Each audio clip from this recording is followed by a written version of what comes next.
आस्था, अध्यात्म और संस्कृति का अनूठा त्रिवेणी संगम राजिम कुंभ कल्प का आज अंतिम दिन है।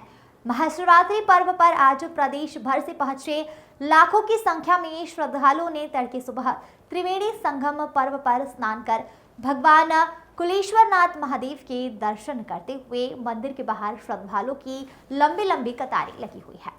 आपको बताते चले कि 24 फरवरी माघ पूर्णिमा से राजिम कुंभ कल्प की शुरुआत हुई, जिसका आज महाशिवरात्रि पर अंतिम दिन है।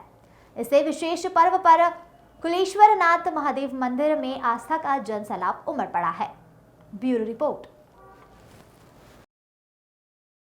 हम लोग सुबह 5 बजे से लगे हैं यहाँ पर। वैसे तो यहाँ 12 बजे से ही लाइन लगना चालू हो जाता है, तो जैसे ही सुबह खुलता है तो यहाँ भस्म आरती वगैरह होता है।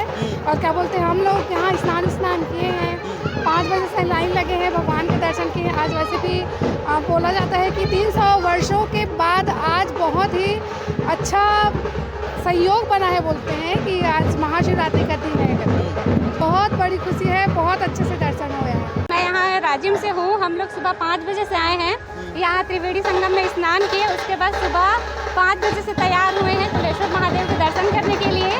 और आज के दिन भगवान के दर्शन का विशेष महत्व है, बहुत ही अच्छा है और बहुत अच्छा लग रहा है। और सुबह से खड़े हैं भूखे प्यासे, पर ना कोई थकावट है ना कोई परेशानी है, बहुत अच्छा लग रहा है दर्शन करने के बाद। अपने मन की बात पूरी करती है, सब बढ़िया है। मतलब भगवान से मिलने के बाद तो कोई इच्छा बचती ही नहीं है, तो बस उनका दर्शन ही काफ़ी है।